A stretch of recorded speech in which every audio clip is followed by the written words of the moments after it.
എല്ലാവർക്കും സ്വന്തം നാട്ടിലെ ഉത്സവങ്ങൾ അത്രമേൽ പ്രിയപ്പെട്ടതായിരിക്കുമല്ലോ. അപ്പോൾ എനിക്കും അത്രമേൽ പ്രിയപ്പെട്ടതാണ്. ഇന്ന് ലാസ്റ്റ് ദിവസമാണ്.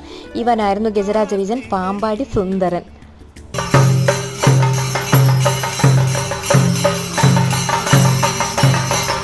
അമ്പലത്തിൽ പോകുന്നതിന് മുന്നേ തന്നെ ഈ ഫ്ലോട്ടുകളും കാര്യങ്ങളും എല്ലാം ഈ ആനയുടെ പിറകെ വന്ന് എല്ലാ ജംഗ്ഷന് തോറും കളിക്കാറുണ്ട്. അപ്പോൾ എൻ്റെ വീടിൻ്റെ രണ്ടപ്പുറം ജംഗ്ഷനാണ്. അപ്പോൾ നമുക്ക് അവിടെ പോയി നിന്നാൽ എല്ലാ ഐറ്റങ്ങളും നന്നായിട്ട് കാണാം. ഈ ഒരു ഐറ്റം ആദ്യമായിട്ട് ഞാൻ കാണുന്ന പൊട്ടൻ തെയ്യം ഇപ്രാവശ്യമാണ് വന്നത്. പിന്നെ മെയിനായിട്ട് ഉത്സവത്തിൽ പങ്കെടുക്കുക, അടിച്ചു പൊളിക്കുക. അതിനപ്പുറം പങ്കെടുക്കാനും അടിച്ചു പൊളിക്കാൻ നമുക്ക് നമ്മുടേതായ ഒരു ഗ്യാങ് വേണമല്ലോ.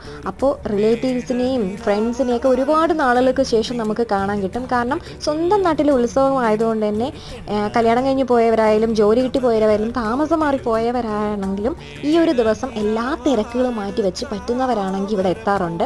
അപ്പോൾ എല്ലാം അടിച്ച് പൊളിച്ച് ഒരു വർഷത്തിൽ നമുക്ക് ഒരിക്കൽ കിട്ടുന്നതല്ലേ, നമ്മുടെ നാട്ടിലെ മെയിൻ ഉത്സവമാണ്. അപ്പോൾ എല്ലാവരും പറ്റുന്ന പോലെ